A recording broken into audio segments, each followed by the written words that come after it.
Back.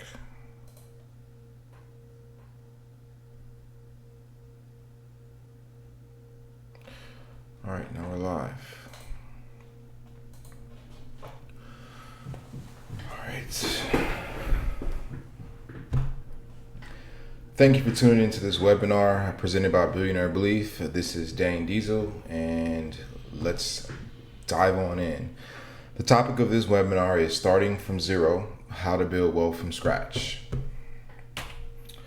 Today's agenda is as follows. So we have three main parts to cover. Part number one is going to be from broke to balling. Part number two is going to be the fundamentals of wealth. And part number three is going to be living wealthy. From broke to balling, part number one. Let's dive in. More than likely, you're watching this video. You tuned into this webinar because you have some important questions about wealth that have been floating through your mind.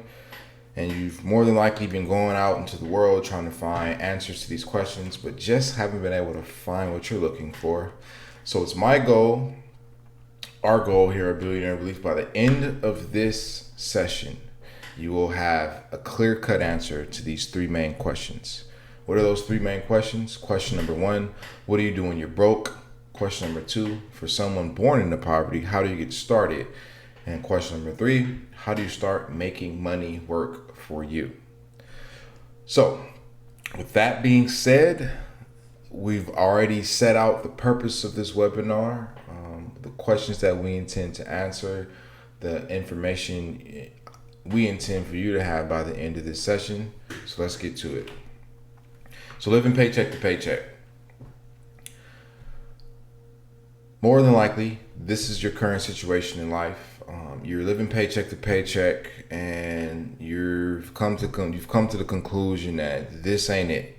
This ain't working. I need to be doing something differently. I have an idea of what I need to be doing, but when I go out into the world to go try to find answers to give me the sense of clarity that I need so that I can have the confidence to move forward, I'm just not finding the information I believe I need to help me move forward in life. Because at the end of the day, so you've ultimately began to realize that living paycheck to paycheck has gotten you to understand that life ain't cheap, and the older you get, the more expensive it's going to become. Between your lifestyle costs, between your healthcare costs, between your family and the emergencies that can and will do pop up, at the most unexpected times. Life ain't cheap. There's a lot of stuff that you have to pay for.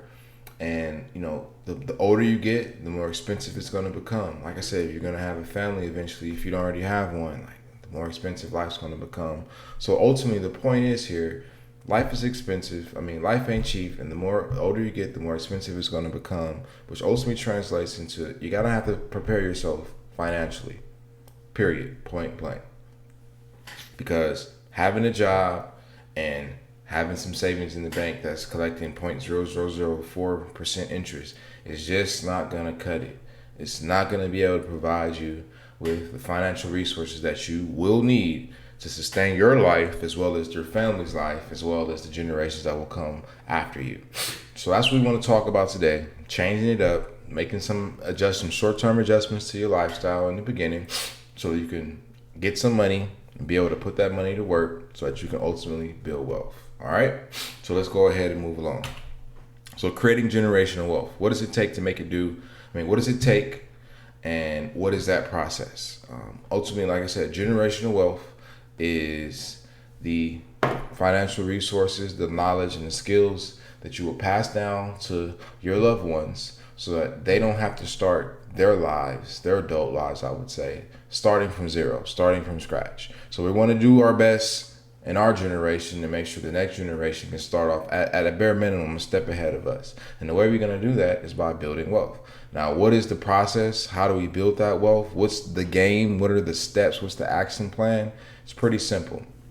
Now, before I give you the steps, right now, if you're living paycheck to paycheck, the only real steps you got, the only process you got was more so a job security process, or the illusion of a job security process, which was go to school so you can get good grades, and then eventually go to college so you can get more good grades so that you can graduate, get a college degree, and then get a good paying job, And then once you get that good paying job, you'll be able to then buy your house and then, get married, have some kids, work, and then enjoy the rest of your life until you retire. And then once you retire, you'll be able to go on cruises and road trips to play bingo and play the slot machines in Las Vegas. Like, that's pretty much the plan, the process that most of us living paycheck to paycheck are given, when we're kids, or what we think we're observing as kids. Then we become an adult and think that's what it is. But there's another game. It's called wealth creation, and that process is very simple, and it's only 3 action steps. Provide labor in exchange for income. Number 2, save your capital. Your capital being the difference between income and expenses. And number 3, use your capital to buy and create cash generating assets. Period, point blank. That's the game, ladies and gentlemen. So one side of the fence says go to school so you can get a degree and get a good job. The other side of the fence says ultimately provide labor in exchange for income, save your capital, and buy and create cash generating assets. Period, point blank. So now that you know the wealth creation process, let's talk about mastering some of the foundational personal financials. Let's talk about mastering some of the foundational personal finance skills you will need to master in order to be able to provide labor in exchange for income, save your capital, and then use that capital to buy and create cash generating assets. So the 5 fundamentals of wealth. Number 1, increase your income. Number 2, keep your expenses low. Number 3, save your capital. Number 4, avoid debt. Number 5, buy/create cash generating assets. These are your new principles to live by. These are the new values that will guide you in life, especially when it comes to your finances. This is it. Following these 5 fundamentals, living out these 5 fundamentals will help you provide labor for income, save your capital, and buy cash generating assets. Like, these fundamentals are the glue that's going to hold that aspect of the game together. Now, this is contrary to popular belief. You're not going to necessarily see and hear this on TV, popular media, mainstream media, or even from the people that you hang out with every day. Mostly, if when it comes to money and finances, people are just going to tell you to, if you express that you want to make more money, they're either going to tell you to go get another job or go back to school so you can get a higher paying job. And while those are legitimate opportunities, but that's not really what you're asking for. You're looking for something that's going to hold you over for life, not for some short term. You want long term results, not short term results. So if you really do want the long term results, then you're going to have to live by these fundamentals right here. Moving right along, the 5 fundamentals of wealth. So right now we're going to dive into each of these 5 fundamentals in a little bit more detail, so that we can obviously make it do what it do, and learn what we need to learn so that we can do what we need to do. Number 1, increase your income. This is the first one and the most important one, because if you aren't able to increase your income, you aren't able to increase your net worth. Period, point blank. So the fastest way to earn money is to provide a service as a contractor, not as an employee. So that means you have the ability to produce a result, a skill, or you just know how to solve a problem. You got a solution to a common problem. You know how to do that, and you just go to individuals who have these problems and you offer to solve the problem. You offer to show them how you can make their lives easier, and it's just that simple. Now, when it comes to earning money and people paying you, I know a lot of people have a problem, an emotional issue with getting paid, especially if it's amounts of money that are larger than what they are emotionally comfortable with. But understand that when people are paying to learn from you, which is what anybody is doing ultimately when they're buying your product, whether it's a good or a service, you have to step your game up. So that's important, that you do understand that you do need to step your game up. But this is where the rubber meets the road at. Realize that people can hunt down information on their own online. They can Google whatever they need to Google to find the information that they need to find. So getting access to information isn't what people pay you for, because they can get that themselves. What people really are paying you for is your ability to guide them through their transformation process. So, for example, I recently Went to a wedding, destination wedding in Mexico, and we had to get obviously suits. So the suit retailer that we used, we weren't paying him for information that we could have found online. What we were paying him for was his ability to guide us through our transformation process from not knowing how to dress or make a suit or pick out suits, textiles, fabrics, accessories, ties, all that kind of good stuff. His ability to walk us through that transformation process made us feel that much more better about the money that we spent on that suit. And the same applies for you. So you got to just understand that and know that whenever you get in that confidence crisis about people paying you money, always remember that they're not paying you for information. They're paying you for your ability to guide them through their transformation process. So don't focus on your own skills, well, I'm going to say that. Always improve your skills, but don't tell yourself you can't do something because you don't have certain credentials, qualifications, or credibility. As long as you know you can guide someone through their transformation process, that's all you need. So number 2, another way to increase your income, obviously get a higher paying job. So in order to get a higher paying job, that means you're going to have to develop skills that are more valuable to the marketplace. So the skill of cleaning up a room at a hotel, the market doesn't value those skill sets as much as the market values the skill of a doctor being able to perform heart surgery. Now those are two extremes, but they do still give my point away. I mean, they still prove my go to make my point. I would say that the hotel cleaner compared to the heart surgeon, they get paid two different amounts of money.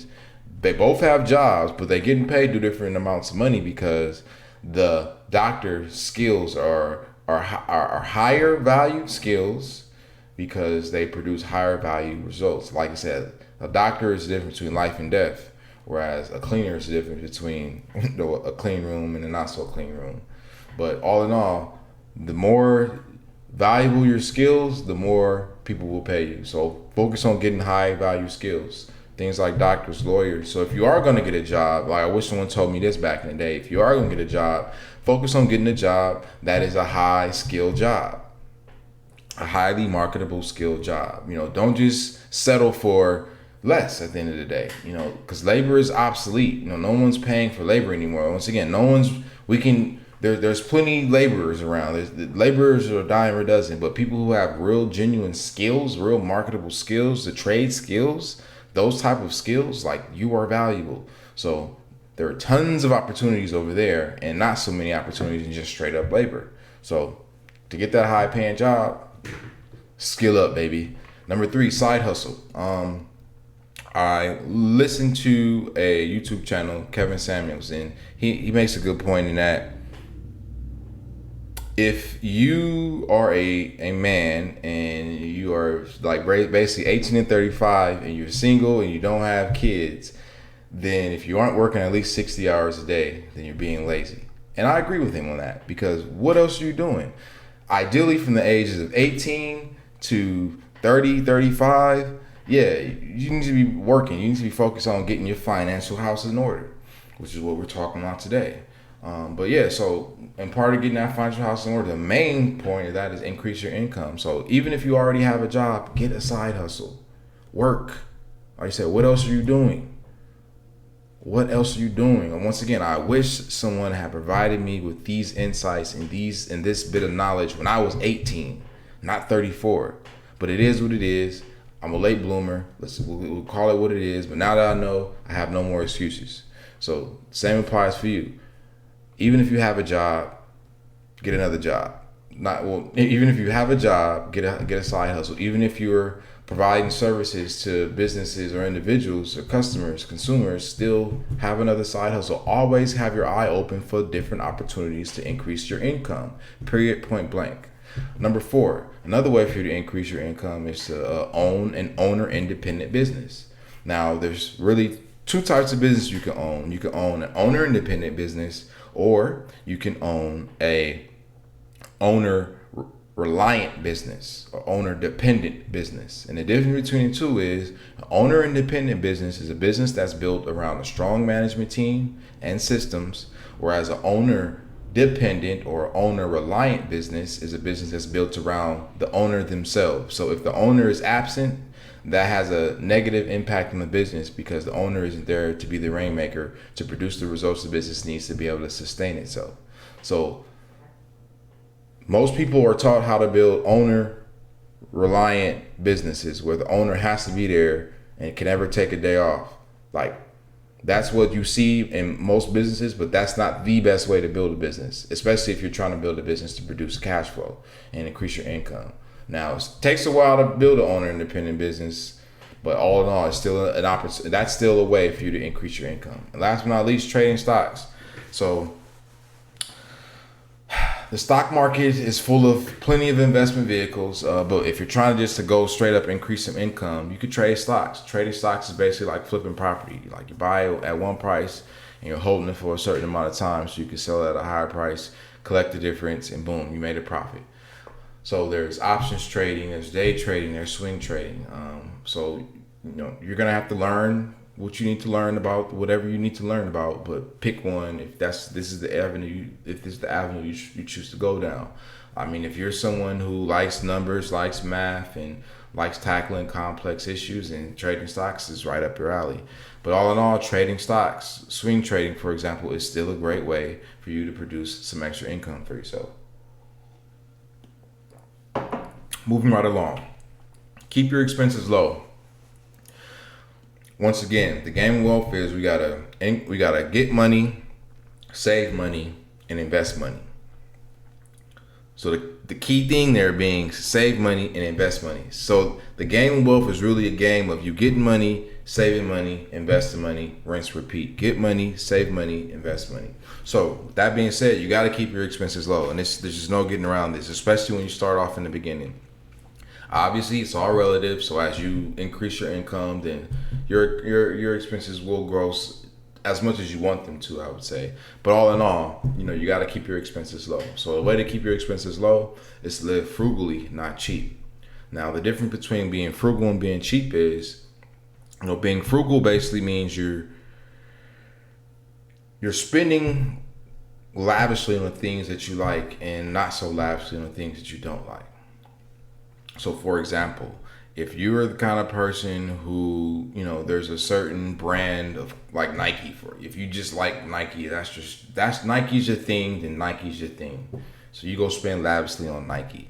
But when it comes to, some napkins or some paper cups or stuff that just really ain't that important to you, then you just go to a 99-cent store, go get some napkins, go to a 99-cent store, get some plates. But my sneakers, my sweatsuits, I need the Nike, you know what I'm saying? Like, so balance that out. Cause and that's really the thing about living frugally is you're really balancing your needs versus your wants. Needs being necessities, wants being luxuries. So for example, and communication.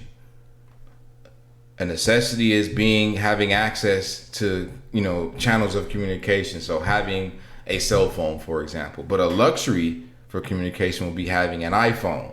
You don't need an iPhone to be able to communicate. That's a luxury, but you do need a smartphone or a mobile device to have a channel of communication so you can make calls and receive text messages. So that's how you balance that out. And like, be honest with yourself. Like, nobody needs an iPhone at the end of the day. Nobody. But if you want one and you can afford it, as in you have the money to at least buy it twice, like Jay-Z said, you can't afford it if you can't buy it twice, then go ahead and enjoy your iPhone. But if you don't, then it will be in your best interest to just get a phone that allows you to talk and text. So ultimately, the key to keeping your expenses low is to spend less than you earn. That's really the short form way of saying it. Spend less than you earn. That's the key to keeping your expenses low. Moving right along, saving capital. So like I said, we've increased our income. We're keeping our expenses low so that we can have more capital. So capital is the money that you'll be using to build your wealth empire. Now, the media calls your capital disposable income, but it's nothing disposable about your income. And the reason why the media and mainstream calls it disposable is because they want you to dispose of it in their bank accounts, not your own bank accounts. not in yourself. They want you to enrich them, not themselves. So you got to be mindful of that. You don't, like you said, don't fall for the game. Don't allow your emotions to get the best of you. You know what I'm saying? Like, there are people who get paid real good money to finesse you out of your money. That is their job, to figure out a way to get you to convince yourself that your money is better off in their bank account than your bank account. So don't ever look at your money again as being disposable anything. Your money is capital. Any dollar that you save is capital to be invested, period, point blank. Now, yeah, you will need some savings for an emergency fund. Usually they say have at least $1,000 in cash readily available for emergencies. So make sure you do that. But overall, you know what I'm saying? Your every dollar you earn is one more soldier in your economic army, and your job is to build the biggest army that you can build and keep building that army over time, that you can keep buying more and more and more and more cash generating assets. But before we move on, I have a very important point to make. Always remember, idle money gets spent on stuff, not assets. I can't tell you how many times I've had thousands of dollars just collecting dust in my drawer, and I don't know what it is about having that cash, but there's just a part of my consciousness that will just always remind me, hey Dane, remember that gold chain you've been wanting to get? Now's a good time to get that, because you got a couple grand stacked up. A chain would probably only be a couple $100. You can pay yourself that back. You'll get that money back. You ain't figured out nothing to invest in yet anyway. Go ahead and use that money. You know what I'm saying? We have a magnificent way of convincing ourselves to spend some money on some stuff. You know what I'm saying? And I used to do it. From time to time, I'm still guilty of it nowadays, and you probably are too. But once again, this is about becoming awareness. This is about gaining some awareness and being aware of our behaviors and our actions, so that we can be more positive and productive moving forward. So remember, idle money gets spent on stuff, not assets. So don't put in the work to increase your income, to save your capital. And keeping your expenses low, grinding it out to only just have these large stacks of cash, and you just tricking it off on stuff that you really don't need, but you think that you need because you want to feel like you're putting your money to use. You don't want to feel like you're losing purchasing power. But all in all, you know what I'm saying? Like, it's the focus is on buying assets. So buy assets. Moving right along, avoid debt. So here's another issue a lot of people have. Let's say in America you earn $100,000 in a year, but we all know that because you earned $100,000 doesn't mean that you took home $100,000.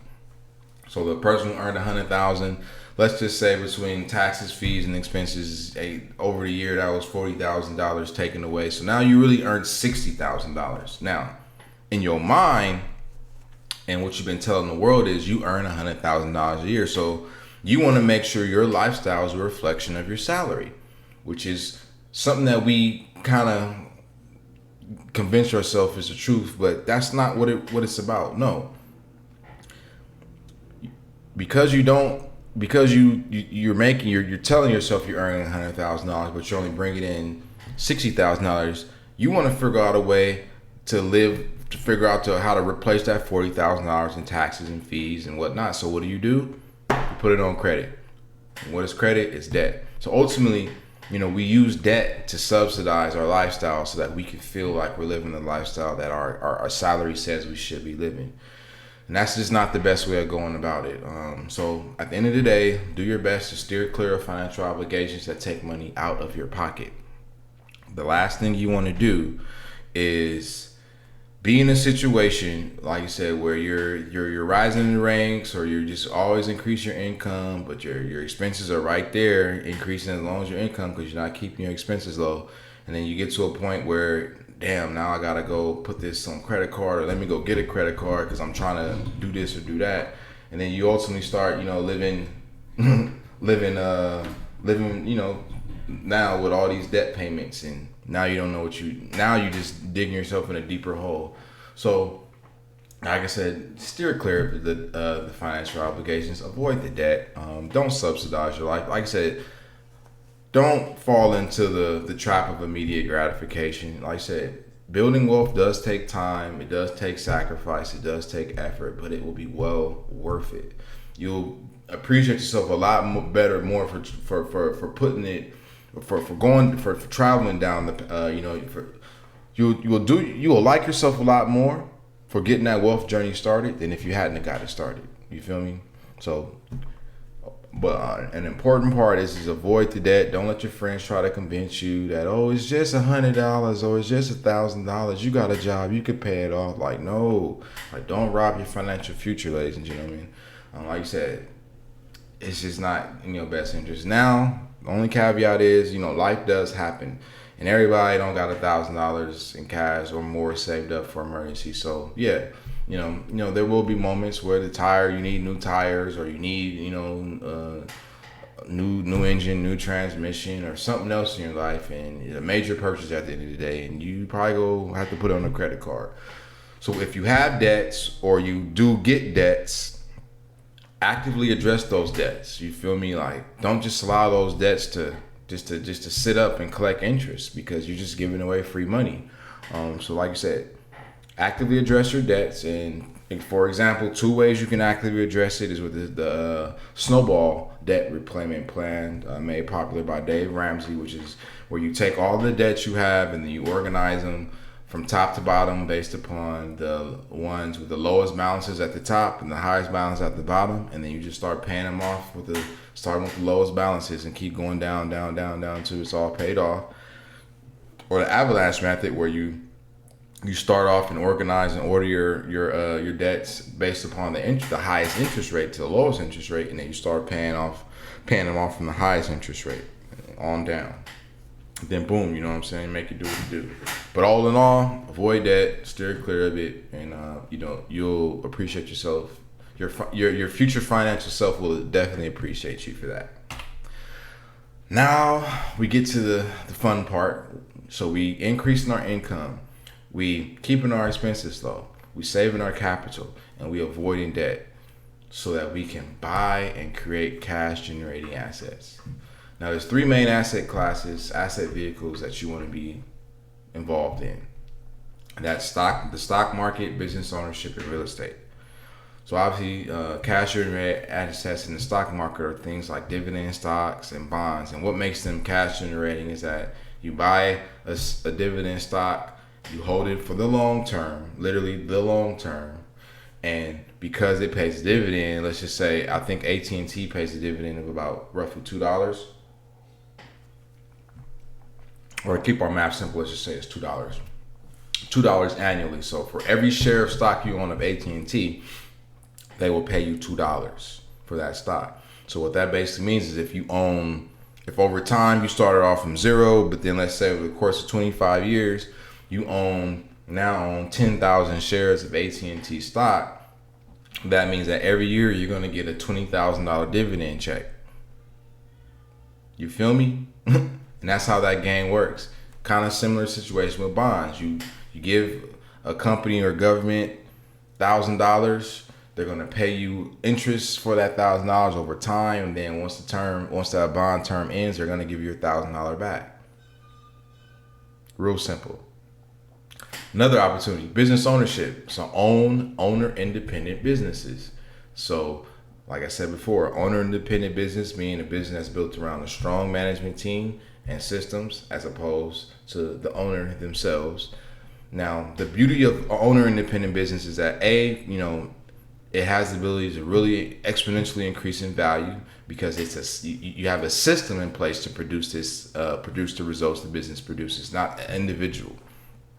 So that when it comes time to sell it, the multiplier, that you'll be able to sell it if you do decide to sell that business, you'll be able to get more money from it, because you're selling them a cash machine at the end of the day, as opposed to you, a person, trying to just sell them a bunch of equipment, because the equipment ain't gonna produce the same as if that person was there. So that's why you gotta have an owner independent business, because it's just a more valuable asset to somebody else, as opposed to if you don't have those systems and management team in place, then you don't really have a sellable business. And last but not least, real estate, income property. So owning doors. How many doors do you own? You feel me?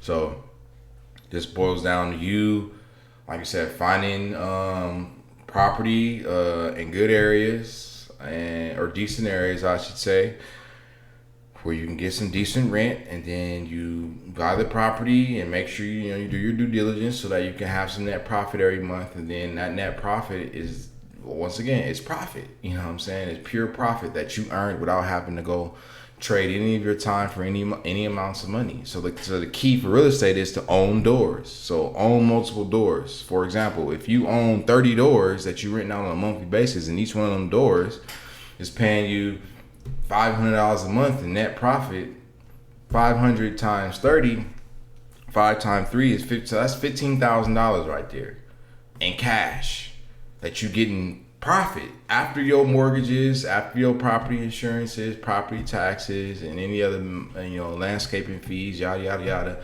After all that's been paid, and then obviously some money set aside for emergencies for the property, new hot water heaters and repairs and stuff like that, renovations. $500 a month per door. So that means you're getting $15,000 a month in pure profit just from decisions you made years ago.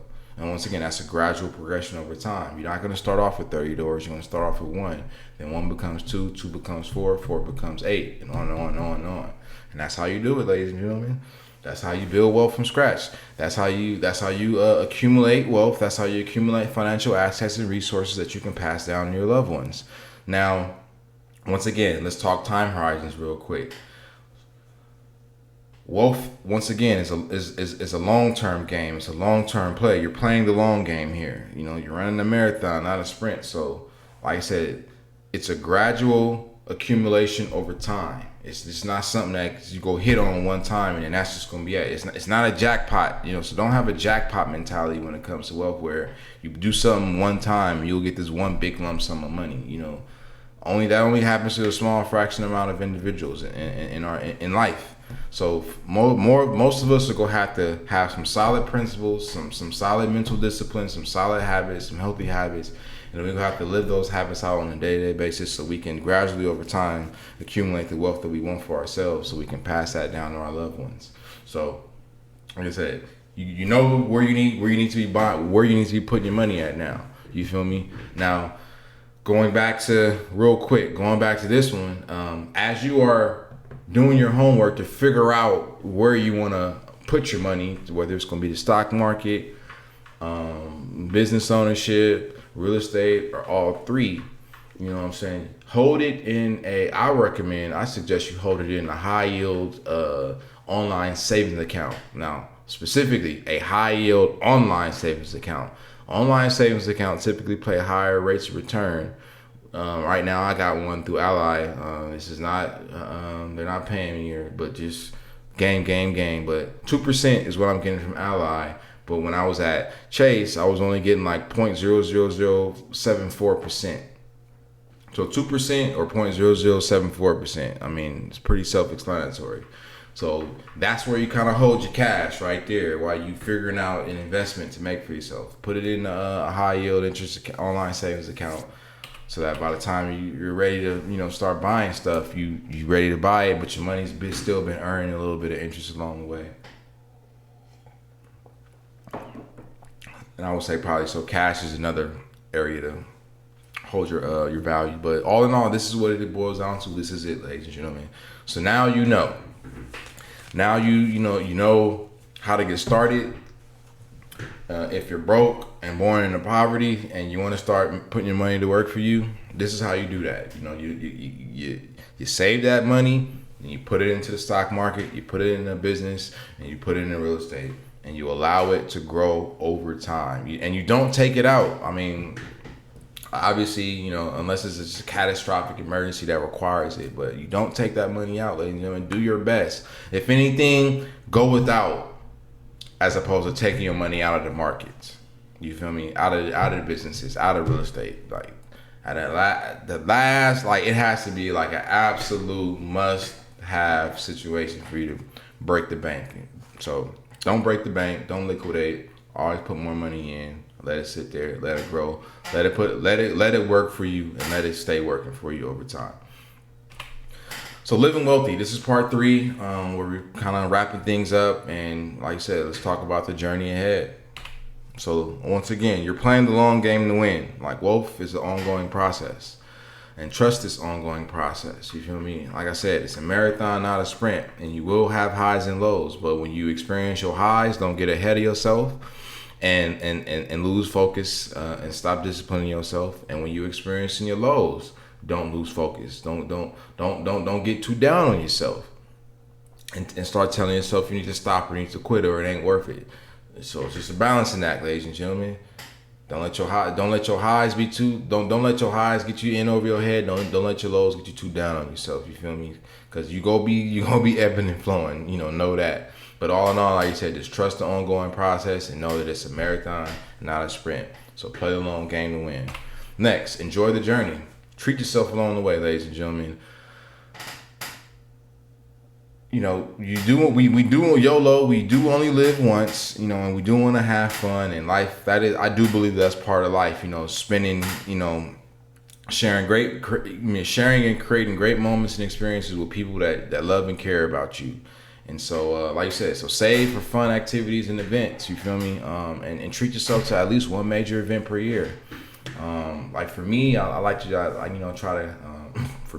travel somewhere, at least once a year. I like to go somewhere once. I like to hop on the plane and go somewhere at least once a year, just to give myself a break from my grind, quote unquote, or my hustle, but also too just to go experience something new in life, and just also to give myself kind of like pit stops to remind myself why I am putting in the work that I am putting in. So treat yourself along the way. So save, obviously, when you're saving capital, the bulk of your capital is obviously for investment capital, but break some off for emergencies and break some off for some for some entertainment, ladies and gentlemen. You have permission to do so, but just don't be splurging every weekend, every other weekend, every month. You feel me? Like, be mindful. You know what I'm saying? Don't be gluttonous. Everything in moderation. And remember, we're making these short-term sacrifices early, so that we can, on the back end, we can just be having, living lavishly a lot more on the back end. But if we just try to live as lavishly as we can on the front end and not really, saving our money and investing wisely, then on the back end, when we get old and we gonna need, real money for our health care and our family's health care and our wife or our partners, like, we only gonna be, kicking ourselves in the butt. Like, damn, I should have did that. I shouldn't have did that. But yeah, you know what to do, so make it do what it do. Last but not least, stay focused, ladies and gentlemen. Stay focused on mastering the fundamentals. Like I keep, sounding off almost every other breath of air that's coming out of my mouth. Increase your income, keep your expenses low, save your capital, avoid debt, and buy and create cash-generating assets. You feel me? Like that's what you focused on. Keep your eye on the prize. You feel me? Focus on creating generational wealth that you can pass down to your loved ones so you can break your family cycle of poverty. Like, once again, we addressed that when we first got started. That's what we are grinding and hustling for. So whenever you having them confidence crises, when you telling yourself this isn't worth it, or you're wasting your time because your friends is going and doing this and doing that, remind yourself that there is a bigger goal that you're trying to accomplish. There's a bigger goal that you're working toward achieving. And achieve that. Achieving in every field of human endeavor, people. That's what it's all about. So stay focused, master your fundamentals, and keep your eye on the prize. All right? So that pretty much is it. This is what it boils down to. This is your life moving forward from this day until your last day. You go become a master of increasing your income, a master of keeping your expenses low, a master of saving your capital, a master of avoiding debt, and a master of buying and creating cash generating assets. Because why?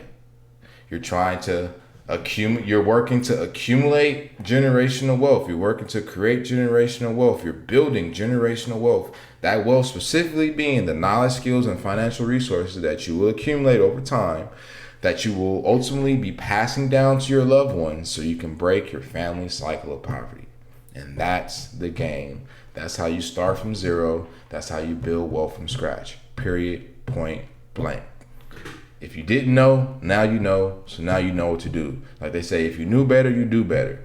Now you know better, so now go do better. Period. Point blank. So if I had to sum up the game of wealth in one sentence, this would be it. Spend less than you earn and invest the difference wisely. And it's just that simple. Shouts out to Todd Tressiter. You know, I interviewed him, Disciples of Wealth. You can go check the YouTube channel for that interview from back in the day.